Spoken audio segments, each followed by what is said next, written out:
welcome to another episode of Ask Capt Frank. That's me. This is the part of my YouTube channel where I take questions from YouTube channel viewers, clients from my marine surveyor business, or just people randomly calling me up trying to get me to answer shit for free. So today's question comes from a previous client. I did a survey for a guy on a mid-sized sailboat, and one of my recommendations involved batteries. He had two different types of batteries on board, and I described the situation, and I said, hey, you need to do this or that to correct it. And his question came about because of one of the recommendations was that you need to have similar battery types, whether they're AGMs, wet cells, gel cells, whatever. You need to have similar types on boards. So his question was, well, how do I resolve that, and why do I need to resolve it? So I gave him an explanation, but before we get into it, if you like this video, please don't forget to, as always, like, subscribe, and share with all your friends and other people you hate too. So let's just get right back into it. So again, the topic was different types of batteries, AGMs, wet cells, gels. In this particular case, he had a couple of wet cell batteries, and it had, one was the engine start, one was the generator start, and then he had a couple of AGM batteries, absorbed glass mat batteries, and those served as his house bank.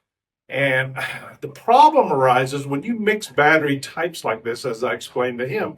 All of these batteries, well, again, whether they're wet cell, AGMs, gel cells, lithium ion, whatever, they all have different ideal charge voltages. In other words, they like to be charged at certain voltages to keep them up to snuff and keep them, properly maintained at a proper charge level.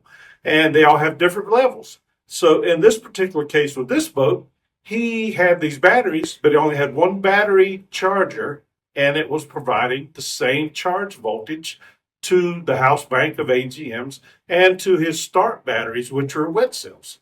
And his alternator for his engines, you got one charge output for that too.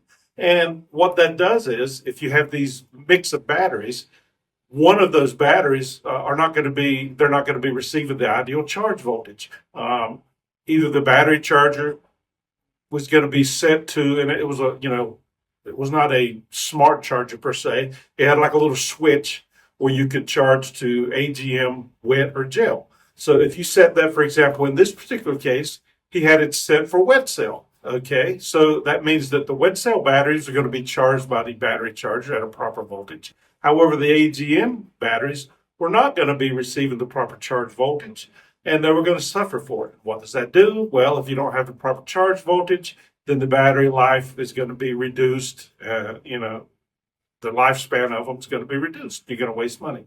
And so how do you solve something like this? Well, there's a couple of ways. One, if you have a smart charger that you have two different legs, right? Let's say you have a leg you can put to the wet cells, and you have a leg that you can put to the AGMs, and your battery charger is smart enough that it lets you set different charge voltage for each of these legs going to these batteries.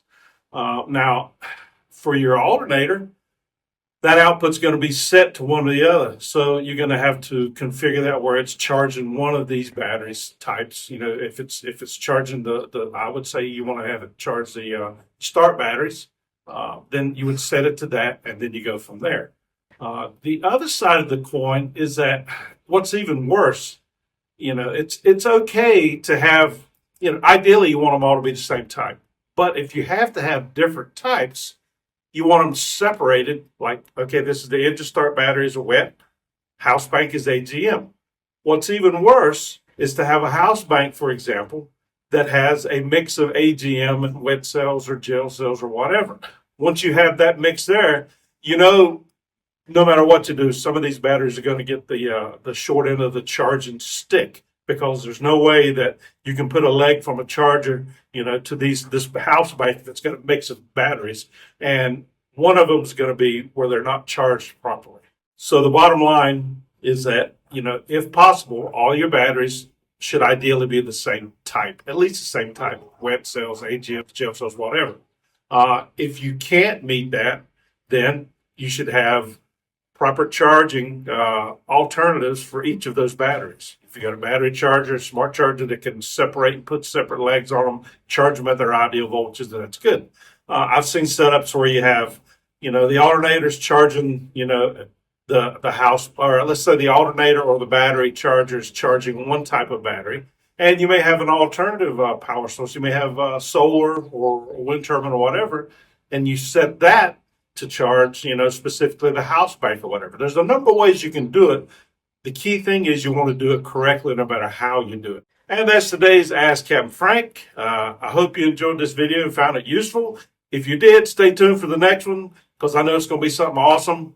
And in the meantime, while you're waiting, eagerly anticipating that next video, please be sure to check out my online store. I got hats, Captain Frank hats. I got sun hats. I got my book, Jack Tar and the Baboon Watch Nautical Trivia book, personally signed and autographed by me to you if you purchase it on my online store. So stay tuned and stay safe.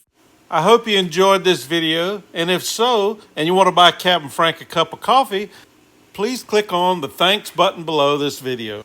All tips received, not spent on coffee, will be used to improve my YouTube channel and create even more awesome videos.